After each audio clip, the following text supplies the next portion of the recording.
go. All right, hi, I'm Joe Marone. Welcome to my final assignment for motor learning. Today, we're going to be talking about a couple of different movement patterns that have a lot of similar schema and fall into the same general motor programs.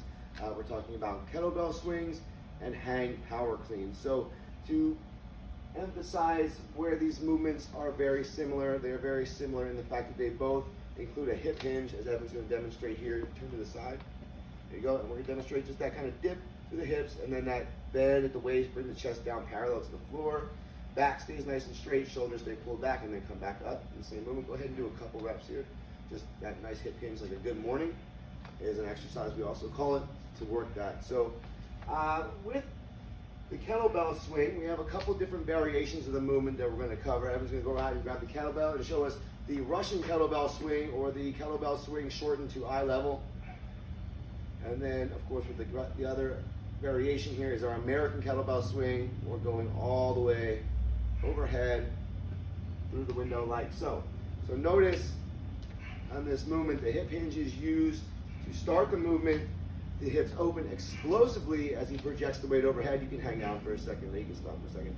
And then on the back swing, we are engaging the erector spinae and the core to brace for the impact of the weight coming back down. So if we were to go to the barbell, and we're going to look at the way this is similar. Evan's going to kick the bar up to his waist. Now when he goes into the first pull here, you're going to notice his hips fire off as he pulls up and under the bar. Much similar to the kettlebell swing, and now we have the explosive hip opening. We direct the energy using that thrust out of the bottom of the dip, and then we brace the core and the erector spinae there into that catch position for a nice solid catch. Go ahead and set that down. So, emphasis being on the hip hinge. Go ahead and stand forward here. The muscles we're using are going to include the hamstrings, the glutes, and then again the erector spinae, or those lower back muscles as we call them. So order of activation as we dip to prepare, so just dip down the pause. Right there, we are igniting or contracting the hamstrings. I always say words like igniting and lighting up, but I'll try to use my best regular terms for today. So we are contracting the hamstrings right here. As we drive the hips forward, we're going to squeeze the glutes into a full extension. That's where all the power is coming from in that swing. And then on the back swing, as we dip down again, engaging the hamstrings and glutes, we're catching with the core, which is going to allow us to brace the erector spinae muscles, not to get pulled too far forward or through the legs, or cause the lower back to be used as a prime mover. We want that to be a secondary muscle always in this, a supportive muscle, if you will, for that brace position in the catch. So what happens is the repetitions of these movements cycle the movement patterns repeatedly. The muscles engage in each phase of their movement, and we kind of cycle through. Typically when we're doing barbells, kettlebells, stuff like that, we're cycling through these movements. So we have some very short duration contractions, but we're able to do them for higher amounts of repetition.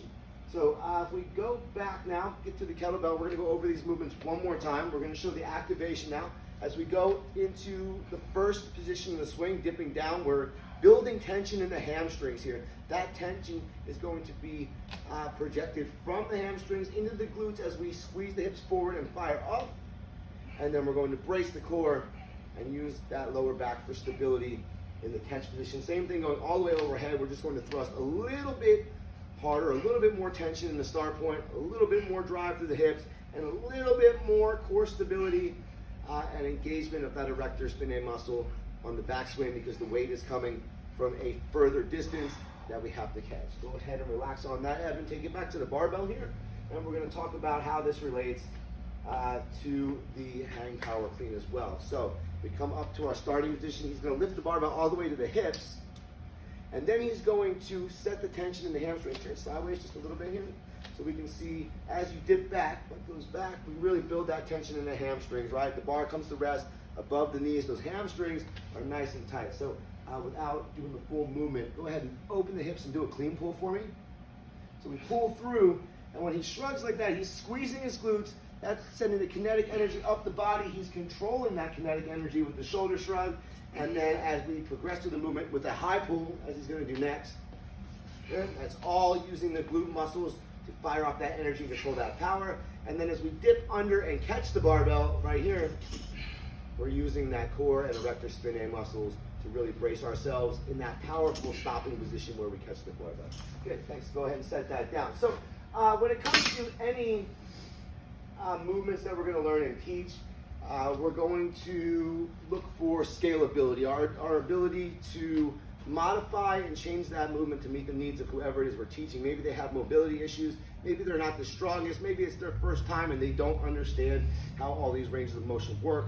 So we're going to use different techniques to essentially freeze that range of motion, shorten the range of motion, or modify that movement to some degree so that it's a little bit more approachable for that person to learn the movement, put the pieces together, and eventually be able to do the entire thing as we're demonstrating here today. So with those kettlebell swings, we've talked about the difference between the Russian and American kettlebell swings. Now the Russian kettlebell swing is already a frozen range of motion as related to the American kettlebell swing. So go ahead and pick that up. Go ahead and do a couple American swings for us here. So as you can see, the difference again being we are coming all the way overhead in that American kettlebell swing, full range. And then for the Russian swing, we're going to stop short at eye level. We're going to brace the core a little bit sooner. Therefore, when we have people who are not very good yet with going overhead, they're not familiar with the movements, they haven't really gained the strength or the ability to maintain a solid position like that, we'll shorten the range of motion simply because it's just going to be a little bit more forgiving than doing that full range. At the same time, the kettlebell swing in and of itself is a shortened range of motion or modified variation of the exact movement patterns that we're developing with the hang power clean.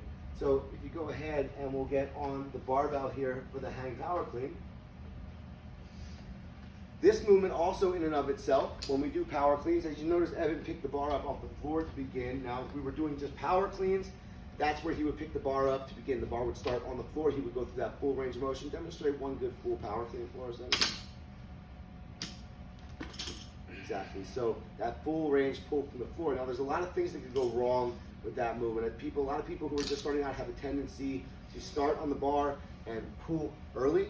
So they're going to pull with the arms before the hips open all the way. Evan, go ahead and show us what like an early arm bend kind of looks like. So pull, yeah, a little too early on that pull there, right? Another issue that we tend to have is what's called a muted hip, or the hip's just not fully opening as we really hit that kinetic force. That's like the point where the hammer or the gun hits the back of the projectile, and we kind of tend to stop short there, which kills a lot of the power in the drive. And Evan can kind of show you. He'll probably be able to complete the rep because the weight relative to his strength isn't very much, but this is definitely one of those things that'll stop you really short, and it did stop you there. If you don't see it coming, if you're unaware that that's happening. The other thing here, the power clean is a shortened variation also of a squat clean. So Evan's going to go from the hang this time. He's going to show you a full hang power clean. Now we've already shortened the motion and shown the difference from the floor to the hang. Go ahead and do one good hang power clean for me. I don't know if he's learned up for this, but we're going to try and do a hang squat clean this time. So we're going to try and catch that bar all the way in a squat. So as the weight gets a little bit heavier, we're going to drop a little bit lower, eventually all the way into that squat. So as we're learning the movements, as we're working out all of those things in this kinetic chain, we're going to shorten the range of motion in those various ways. And the hang power clean helps us to pick the bar up to the hip real quick.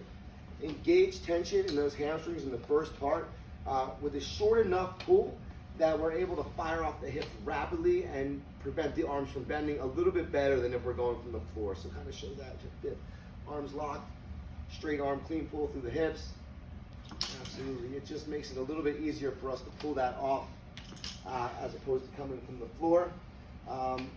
With the muted hip, when we are starting from the floor, it's a larger range of motion, so it's a little bit harder for us to think about jumping explosively under the bar, as we will sometimes cue this movement. From the hang position, Evan's already set up just to immediately go into that explosive hip opening. And so it's a little bit easier for me to cue Evan to jump under the bar. So go ahead and do a hang power clean where you jump under the bar. Good full hip extension, and then come down fast in the catch. Not bad. A little deeper on that one than we normally go, but not too bad. It emphasizes that hip getting fully open, jumping under the bar. It's another cue we can use to really help people avoid that muted hip.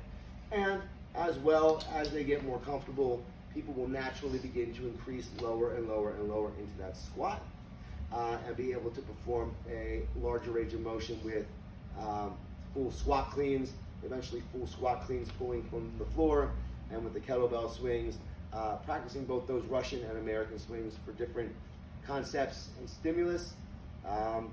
That is our general motor program for kettlebell swings and cleans on the schema of the hip hinge. I'm Joe Marone. Thank you very much.